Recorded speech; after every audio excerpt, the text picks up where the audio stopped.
আসসালামু আলাইকুম বন্ধুরা, কেমন আছেন আপনারা সকলেই? আশা করছি ভালো আছেন। এটি কিচেন বাই ফারহানায়, আমি সাথে আছি ফারহানা। আজ আমি আপনাদের মাঝে আরেকটা রেসিপি নিয়ে এসেছি, গরুর মাংসের সাথে মিষ্টি কুমড়া। আসলে গরুর মাংসের সাথে মিষ্টি কুমড়াটা আমাদের অঞ্চলের মানুষেরা খেতে খুবই পছন্দ করে। অনেক অঞ্চলে হয়তো গরুর মাংসের সাথে মিষ্টি কুমড়া খায় না, বাট আমাদের অঞ্চলের মানুষেরা গরুর মাংসের সাথে মিষ্টি কুমড়া বেশ পছন্দ করে। তো আপনারা দেখতে পাচ্ছেন এখানে আমি মাংসটাকে সম্পূর্ণ মশলা দিয়ে মাখিয়ে গতকাল রাতে আমি এটাকে মেরিনেট করে রেখেছি। তো আমি এখন এই মাংসটাকে রান্না করে নিচ্ছি। এখানে আমি 1.5 কিলো মাংস নিয়েছি, সাথে 6টা পেঁয়াজ দিয়েছি। গোশতের সকল মশলা আমি একসাথে অ্যাড করেছি। তো আমি এটাকে মেরিনেট করে রেখেছিলাম, আমি এখন এটা জালে রেখেছি। এটাকে আমি ভালোভাবে কুক করে নিব, একদম মাংসটাকে ভুনা ভুনা করে নিব। তো ততক্ষণ ফিরে আসছি, আমরা মিষ্টি কুমড়াটা রেডি করছি। আপনারা দেখতে পাচ্ছেন আমি এখানে একটা মিষ্টি কুমড়া নিয়েছি। এটা সেই মিষ্টি কুমড়া আমার প্রিভিয়াস একটা ভিডিওতে আপনারা দেখেছিলেন। আমার এক বড় ভাই আমাকে তার জমি থেকে কিছু সবজি এনে দিয়েছিল। আমি এতদিন মিষ্টি কুমড়াটাকে কাটিনি, আজকে এটা রান্না করব। মিষ্টি কুমড়াটা ঘরে রেখে দেখেন কত সুন্দর পেকে গেছে। তো আজকে এটা রান্না হবে।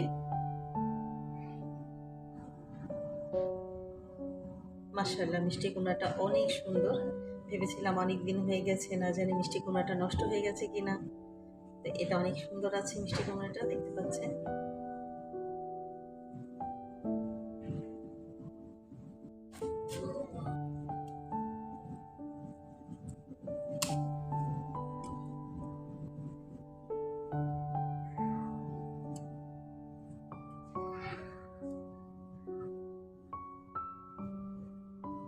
আমি কুমড়াগুলো হালকা হালকা করে একটু করে ছিলে নিয়েছি।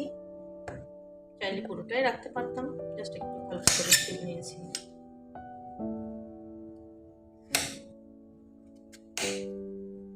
দেখতে পাচ্ছেন এই সাইজের মোটা মোটা করে নিয়েছি।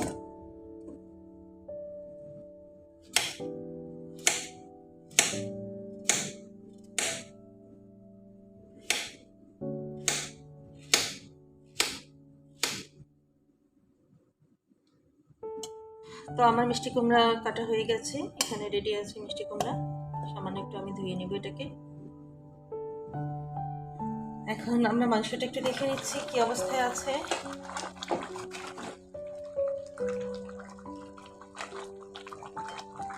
আমি এখানে যে 1.5 কিলো মাংস নিয়েছি, আমি পুরো মাংসটাই মিষ্টি কুমড়া দিয়ে রান্না করব না। আমি সামান্য কিছু মাংস একটু উঠিয়ে রাখবো, হাফ উঠিয়ে রেখে হাফ দিয়ে আমি মিষ্টি কুমড়াটাকে রান্না করব। তো মাংসটা এখনো হয়ে আসেনি, আরও কিছুক্ষণ জালে রাখতে হবে। মাংসটা আমি অন্যখানে বসিয়ে দিয়েছি, যেহেতু আমার 5টা চুলো। তো মাংসটা আমি আরেক সাইডে দিয়ে দিয়েছি। এখানে আমি একটু পেঁয়াজ কুচি আর 3টা মরিচ নিয়ে নিয়েছি।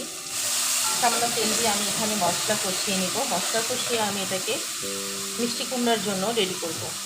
যেহেতু আমি মাংসে লবণ দিয়েছি, আমি এখানে সামান্য একটু লবণ দিব। সামান্য একটু আদা বাটা রসুন বাটা অ্যাড করেছি। দিয়ে দিচ্ছি 2 চামচ হলুদ। সামান্য একটু পানি দিয়ে মশলাটাকে আমি কষিয়ে নিচ্ছি ভালোভাবে।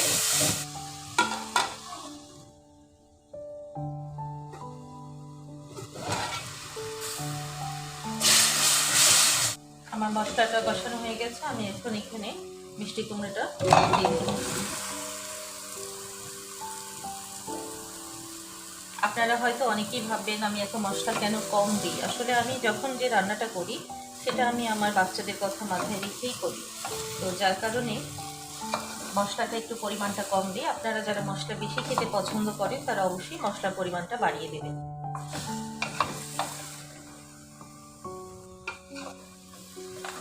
এছাড়া গরুর মাংস আমি পর্যাপ্ত পরিমাণে মশলা দিয়েছি, যার কারণে আমি এখানে একটু হালকা মশলা দিয়ে এটাকে কুক করে নেব।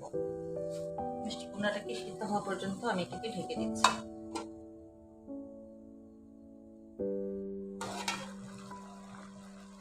মিষ্টি কুমড়াটা খুবই সুন্দর করে সিদ্ধ হয়ে গেছে। আমি এই পর্যায়ে সামান্য একটু গরম পানি দিয়ে দেব।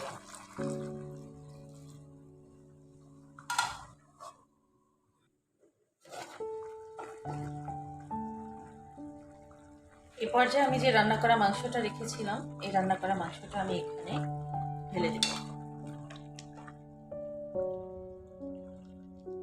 মাংসটাও খুব সুন্দরভাবে সিদ্ধ হয়ে এসেছে, মিষ্টি কুমড়াটাও সিদ্ধ হয়ে এসেছে। তো অনেকে একসাথে করে থাকে, বাট আমি দুটো আলাদা করে কুক করে নিয়েছি।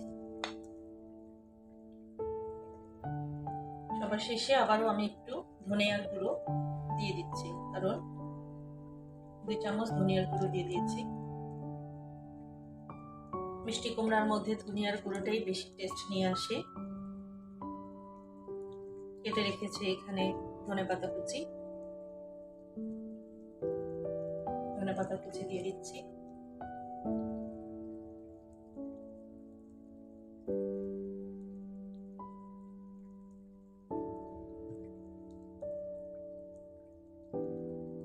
একদম সব শেষে আমি 4টা কাঁচামরিচ এখানে দিয়ে দিচ্ছি, সামান্য একটু করে মুখটা কেটে নিয়েছি।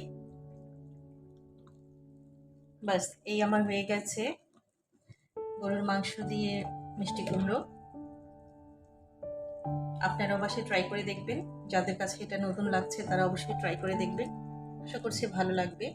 আমার এই রেসিপিটা যদি আপনাদের ভালো লেগে থাকে অবশ্যই আমাকে কমেন্টস করে জানাবেন। আপনারা যারা নতুন দেখছেন তারা আমার চ্যানেলটি অবশ্যই সাবস্ক্রাইব করবেন। আমার জন্য অনেক দোয়া করবেন। ভালো থাকবেন। আল্লাহ হাফেজ।